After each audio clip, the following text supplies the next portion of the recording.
आध्यात्मिक परंपरा और भारत की विरासत बंगाल के रग रग में बसी हुई है।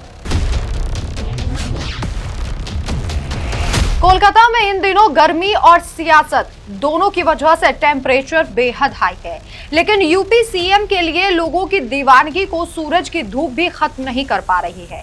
पसीने से लथपथ लोग भी इस रैली में आ रहे हैं। उत्तर प्रदेश के मुख्यमंत्री योगी आदित्यनाथ 22 अप्रैल को कोलकाता के जोड़ा सांको विधानसभा क्षेत्र में चुनावी रैली को संबोधित करने पहुंचे तो शुरुआत से ही यहां माहौल पूरी तरह से यूपी और बिहार वाला हो गया। मंच पर कदम रखते ही बीजेपी उम्मीदवार विजय ओझा ने झुककर पैर छुए मुख्यमंत्री के, ठीक उसी अंदाज में जैसे कोई शिष्य गुरु से आशीर्वाद मांगता है। मंच के सामने योगी के समर्थकों के हाथ में बुलडोजर की तस्वीरें थी। साफ संकेत था कि बुलडोजर बाबा का असली रूप अब बंगाल में भी देखने को मिलेगा। हवा में जय श्री राम और हर हर महादेव के जोरदार नारे गूंज रहे थे और फिर शुरू हुआ योगी आदित्यनाथ का तीखा हमला। जिस अंदाज में वो उत्तर प्रदेश और बिहार की रैलियों में विपक्ष को हिंदू विरोधी बताते हैं, ठीक उसी लहजे में उन्होंने ममता बनर्जी और उनकी सरकार को निशाने पर लिया। फर्क सिर्फ इतना था कि इस बार निशाना पश्चिम बंगाल की मुख्यमंत्री थी और योगी का स्वर पहले से कहीं ज्यादा आक्रामक और बेदर्द था। लेकिन सवाल यह है कि इन सब के बीच कि क्या जिस धरती पर बांग्ला बोली जाती है, क्या वहां हिंदी भाषी और बंगाली बोलने वाले लोगों को योगी साध पाएंगे? क्या मोदी ने योगी को जो जिम्मेदारी दी है वो सही फैसला है? इसी के बारे में आज इस न्यूज पैकेज में विस्तार से चर्चा करेंगे।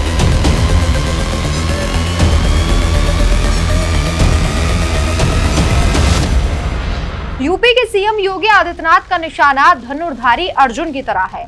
अर्जुन की तरह ही सीएम योगी का निशाना कभी नहीं चूकता।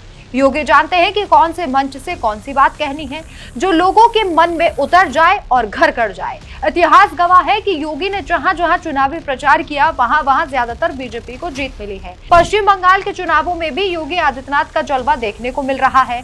जोड़ा सांको में हिंदी भाषी आबादी की बड़ी संख्या है। रैली में जुटे ज्यादातर लोग भी हिंदी भाषी ही थे। उत्तर कोलकाता का यह इलाका मारवाड़ी, राजस्थानी, बिहारी और यूपी के लोगों का गढ़ माना जाता है, जहां हिंदी भाषी मतदाता निर्णायक भूमिका निभाते हैं। फिर भी जोड़ा सांको विधानसभा क्षेत्र को बीजेपी आज तक नहीं जीत पाई और इसीलिए योगी को मोदी ने यहां प्रचार के लिए भेज दिया। 2021 में तृणमूल कांग्रेस के विवेक गुप्ता ने बीजेपी को हराया था करीब 13,000 वोटों से।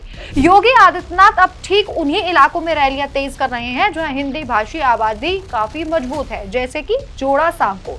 साफ ये है कि बीजेपी इस बार हिंदी वोट बैंक को पूरी ताकत से अपनी तरफ खींचने में लगी हुई है, इसीलिए योगी को सियासी मैदान में उतारा।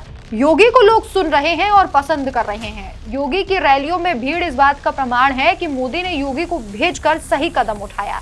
लेकिन कुछ लोगों का मानना है कि योगी कुछ हद तक बंगाली भाषा बोलने वाले लोगों को वोट के लिए आकर्षित नहीं कर पा रहे, क्योंकि लोग उनसे उतना कनेक्ट नहीं फील कर रहे हैं।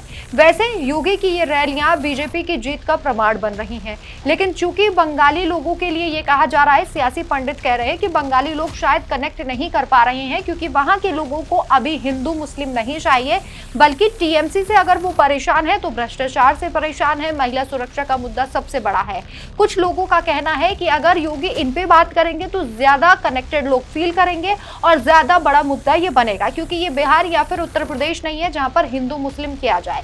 वहीं कुछ लोगों का ये मानना है कि बंगाल में खासतौर पर ममता बनर्जी की सरकार में ये देखा गया कि हिंदुओं के रीति रिवाजों को कुचलने की कोशिश की गई है और कुचला भी गया है। जैसे रामनवमी पर जुलूस को लेकर जो बैन लगाया गया था, हथियार लहराने पर बैन लगाया गया था। इसके अलावा आप देखेंगे तो ईद पर कोई बैन नहीं लगता है, जुलूस पर, मुसलमानों के जो जुलूस होते हैं उन पर कोई बैन नहीं लगता है। तो लोगों का कहना है कि बीजेपी बहुत ज्यादा जरूरी है पश्चिम बंगाल के लिए। वहीं कुछ लोग ये मान रहे हैं कि योगी आदित्यनाथ से लोग कनेक्ट नहीं कर पा रहे। आपकी क्या राय है? कमेंट करके अपनी राय जरूर बताएं। नमस्कार।